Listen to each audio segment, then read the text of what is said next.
안녕하세요. 사연을 시작하기에 앞서 구독과 좋아요 부탁드려요. 감사합니다. 사연 시작해 볼게요. 지금 생각해보면 정말 아이러니했어요. 제가 인생의 가장 밑바닥에 떨어졌을 때가 진짜 새로운 시작이었거든요. 저는 결혼 전에 작은 광고회사에서 카피라이터로 일했어요.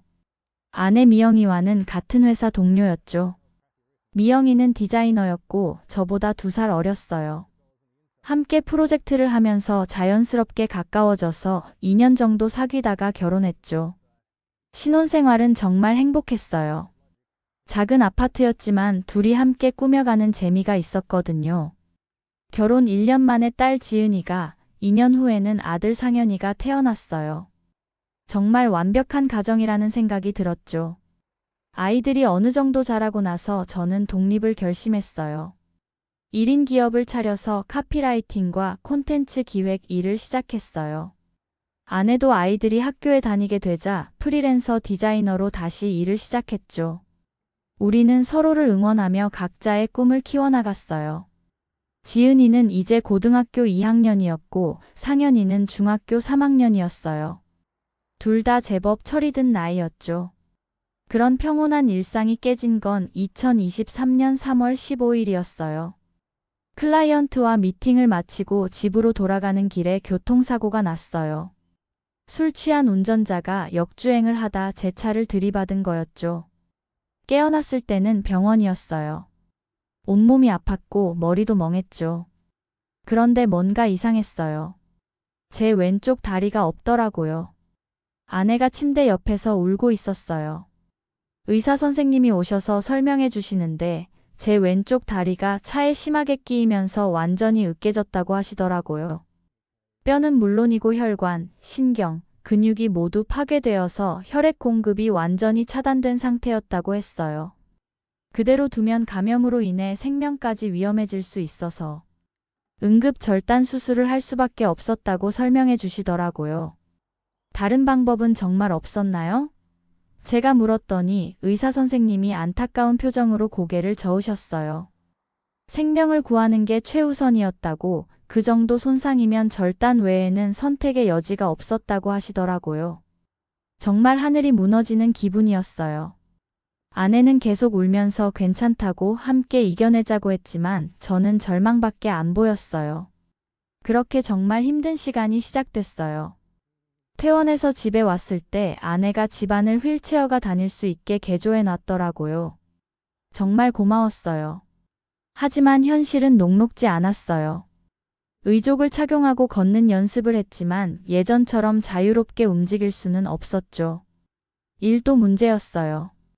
클라이언트들과의 미팅이 줄어들면서 자연스럽게 일이 줄어들었어요. 수입이 급격히 감소했고 의료비는 계속 나가고 경제적 부담이 엄청났죠. 그래도 저는 포기하고 싶지 않았어요. 집에서 할 수 있는 일을 찾기 시작했죠. 처음 몇 달은 아내도 정말 잘해줬어요. 제가 우울해하면 위로해주고 재활치료도 함께 다녔죠. 하지만 시간이 지나면서 뭔가 달라지기 시작했어요. 아내의 표정이 점점 어두워졌고 대화도 줄어들었어요. 사고 난 지 8개월쯤 됐을 때부터 아내가 밤늦게 들어오는 일이 많아졌어요. 친구들과 만났다. 일 때문에 늦었다고 하면서요. 저는 아내를 믿었기 때문에 별로 신경 쓰지 않았어요. 하지만 아이들이 먼저 눈치챘나 봐요. 지은이가 조심스럽게 물어보더라고요. 아빠, 엄마가 요즘 이상하지 않아? 엄마가 핸드폰을 너무 자주 보고 전화 받을 때 다른 방으로 간다는 거였어요. 그때부터 조금씩 의심이 들기 시작했어요. 아내의 행동을 유심히 보니까 정말 이상한 점이 많았거든요. 어느 날 밤 아내가 샤워하는 사이에 핸드폰이 울렸어요. 문자 알림이었는데 화면에 자기야, 내일 몇 시에 만날까? 라는 메시지가 떴죠. 그 순간 정말 충격이었어요. 일주일 정도 지켜본 후에 확신이 섰어요. 아내가 바람을 피고 있다는 걸. 아내 핸드폰을 확인할 기회가 생겼어요. 정말 충격적이었어요. 둘이 스킨십을 하며 찍은 사진들과 그 후배라는 남자와 주고받은 메시지들이 수십 개가 있었거든요. 저에 대한 험담도 있었고 언제 이혼할 거냐는 이야기도 나왔죠. 특히 충격적이었던 건 이런 메시지였어요. 장애인이랑 계속 살 수는 없다. 빨리 정리하고 나오라는 내용들이었어요.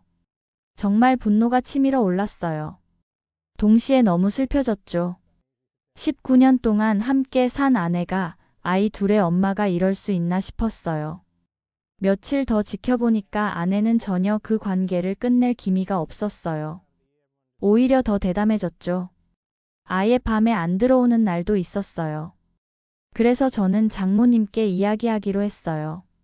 장모님이라면 아내를 설득해 주실 거라고 생각했거든요. 평소에 저를 친아들처럼 아껴주셨으니까요.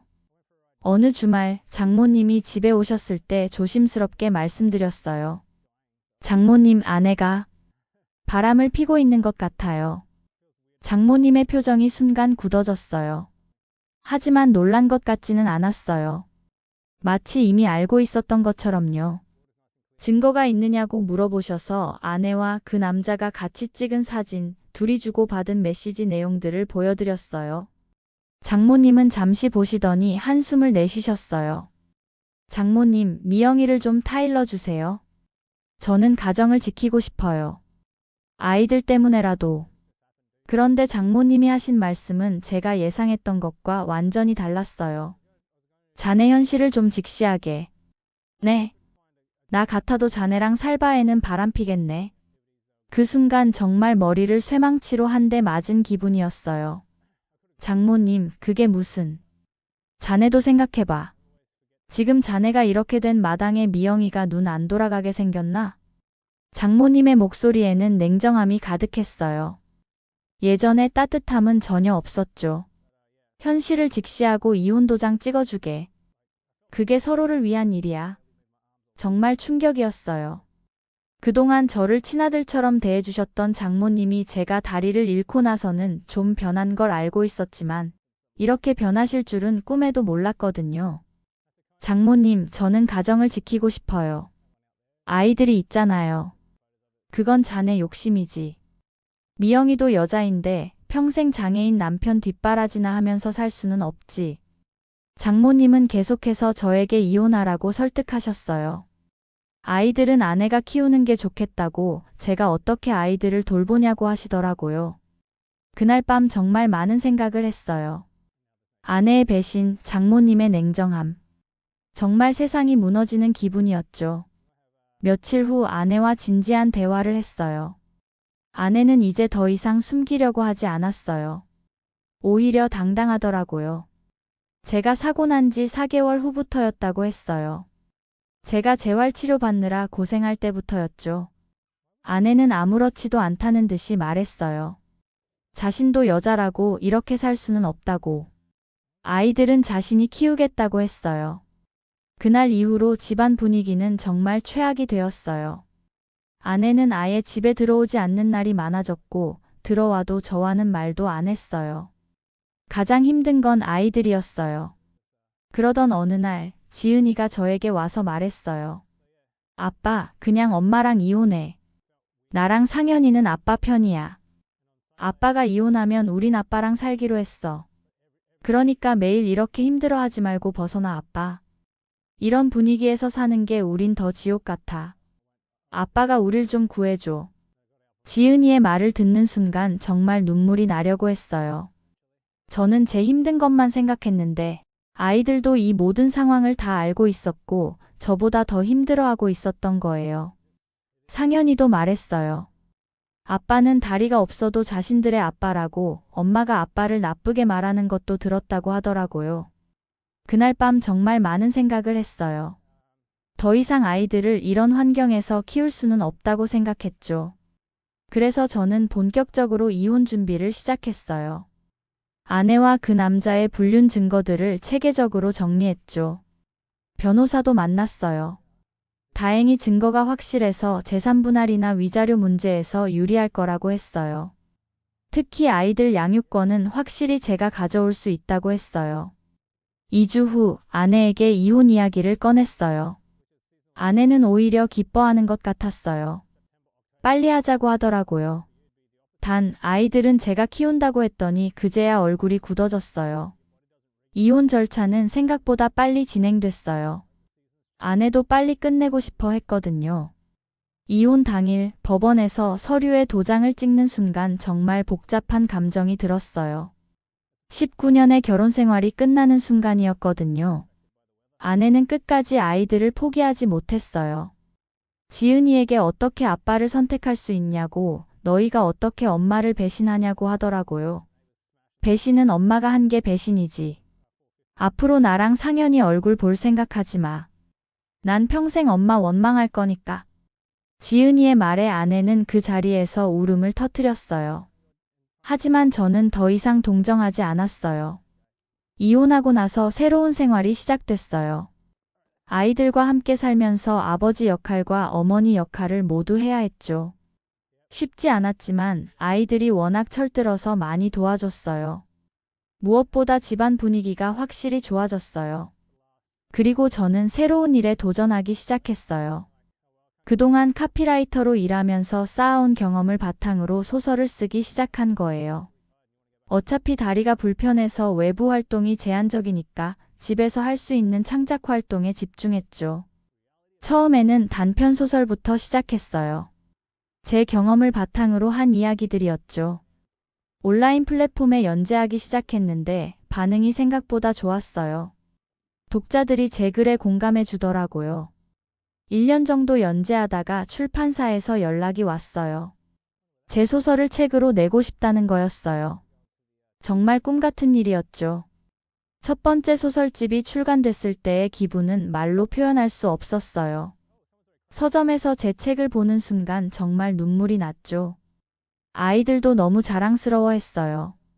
책이 꽤 좋은 반응을 얻었어요. 몇몇 언론에서도 관심을 가지기 시작했고 인터뷰 요청도 들어왔죠. 두 번째 소설도 곧 출간됐고 이번에는 첫 번째보다 더 좋은 반응을 얻었어요. 경제적으로도 확실히 나아졌어요. 소설 수입이 예전보다 나았거든요.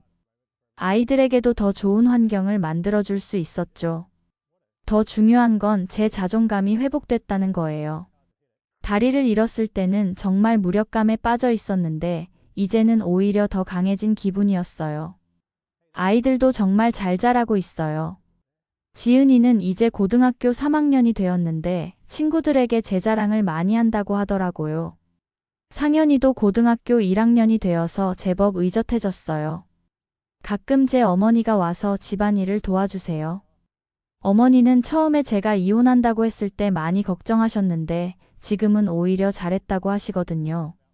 그런데 며칠 전에 정말 기가 막힌 일이 있었어요. 아내에게서 연락이 온 거예요. 정말 오랜만에 듣는 목소리였어요. 아이들을 만나게 해달라고 하더라고요. 그 준혁이라는 남자와는 헤어졌다고 했어요. 저는 아이들에게 이야기해보겠다고 했지만 아이들을 설득하는 건 네 몫이라고 말했어요. 아이들에게 이야기했더니 지은이가 단호하게 거절했어요. 상현이도 마찬가지였어요. 아이들의 마음이 굳어 있더라고요. 며칠 후에 아내가 또 전화했어요. 아이들이 안 만나겠다고 한다고 하니까 갑자기 다른 이야기를 꺼냈어요. 제가 요즘 잘 되고 있다는 이야기였어요. 작가로 성공했다는 소식 들었다면서 축하한다고 하더라고요. 그러면서 다시 합칠 수는 없느냐고 하더라고요. 정말 어이가 없었어요. 제가 성공하니까 이제 와서 다시 합치자고 하다니. 저는 단호하게 거절했어요. 그 후로도 아내는 몇 번 더 연락했어요. 하지만 저는 단호하게 거절했죠. 어느 날은 아내가 직접 집 앞까지 와서 아이들을 기다리기도 했어요. 그런데 지은이가 아내를 보고 한마디 했어요. 바람을 필 거면 적어도 자식 눈에 띄지는 말았어야지. 엄마가 그 남자랑 있는 거 내가 다 봤는데 어떻게 용서하길 바라는 거야? 양심이 있으면 다신 찾아오지 마.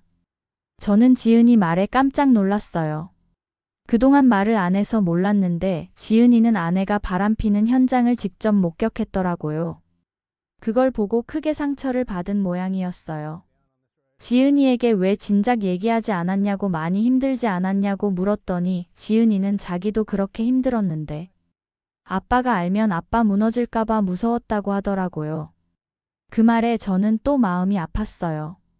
언제나 저를 먼저 생각해주는 철이 너무 빨리 든 딸이 안쓰러워서요. 저는 지금 정말 행복해요. 비록 다리 하나를 잃었지만 그 대신 더 소중한 것들을 얻었어요. 진짜 가족의 소중함, 제 자신의 가능성, 그리고 새로운 인생이요. 아이들도 정말 자랑스러워해요. 가끔 생각해보면 정말 아이러니해요. 제가 다리를 잃고 모든 걸 잃었다고 생각했는데 오히려 그때부터 진짜 인생이 시작된 거였어요. 아내와 장모님의 배신도 처음에는 정말 충격이었지만 지금 생각해보면 오히려 저에게 자유를 준 거였어요. 그들의 편견과 얕은 생각에서 벗어날 수 있었거든요. 특히 장모님이 하신 말씀은 지금도 생각하면 화가 나지만 동시에 제가 얼마나 잘못된 사람들과 살고 있었는지 깨닫게 해준 말이기도 해요. 그 말씀을 들었을 때는 정말 절망적이었지만 지금은 오히려 고마워요. 사람은 정말 어떻게 변할지 모르는 것 같아요. 제가 건강할 때는 저를 사랑한다고 했던 사람들이 제가 어려워지자 등을 돌렸지만 지금은 오히려 저를 더 사랑해주는 사람들이 많아졌어요. 얼마 전에는 정말 감동적인 일이 있었어요. 한 독자분이 편지를 보내주셨는데 제 소설을 읽고 용기를 얻어서 자신도 어려운 상황을 극복했다는 내용이었어요. 그런 편지를 받을 때마다 제가 겪은 모든 고통이 의미 있었다는 생각이 들어요. 복수라는 게 꼭 상대방에게 해를 끼치는 것만은 아닌 것 같아요. 저처럼 더 잘 살아서 보여주는 것도 복수가 될 수 있거든요. 아내가 지금 어떻게 살고 있는지는 모르겠어요. 하지만 제가 성공한 모습을 보면서 후회하고 있을 거라고 생각해요. 그게 제가 할 수 있는 가장 완벽한 복수인 것 같아요. 그들이 버린 저를 증명해 보이는 거요. 장애인이랑은 살 수 없다고 했던 장모님의 말씀, 현실을 직시하라고 했던 그 말씀들이 얼마나 잘못된 판단이었는지 보여주는 거죠. 저는 앞으로도 계속 더 잘 살 거예요. 아이들과 함께 제가 좋아하는 일을 하면서 많은 사람들에게 희망을 주면서요. 그게 제가 할 수 있는 가장 달콤한 복수이고 동시에 가장 의미 있는 삶이라고 생각해요. 이제 저는 정말 행복합니다. 그리고 이 행복은 아무도 빼앗을 수 없어요. 왜냐하면 제가 스스로 만들어낸 행복이거든요. 다리 하나 없는 것쯤은 이제 전혀 문제가 되지 않아요. 오히려 그것이 저를 더 강하게 만들어줬으니까요. 제 이야기가 누군가에게 도움이 됐으면 좋겠어요. 어떤 어려움이 와도 포기하지 않으면 반드시 길이 있다는 걸, 진짜 사랑하는 사람들은 절대 떠나지 않는다는 걸 알아주셨으면 해요. 지금 이 순간 저는 세상에서 가장 행복한 사람입니다. 제 긴 이야기를 끝까지 들어주셔서 감사합니다. 구독과 좋아요, 알림 설정까지 잊지 마세요.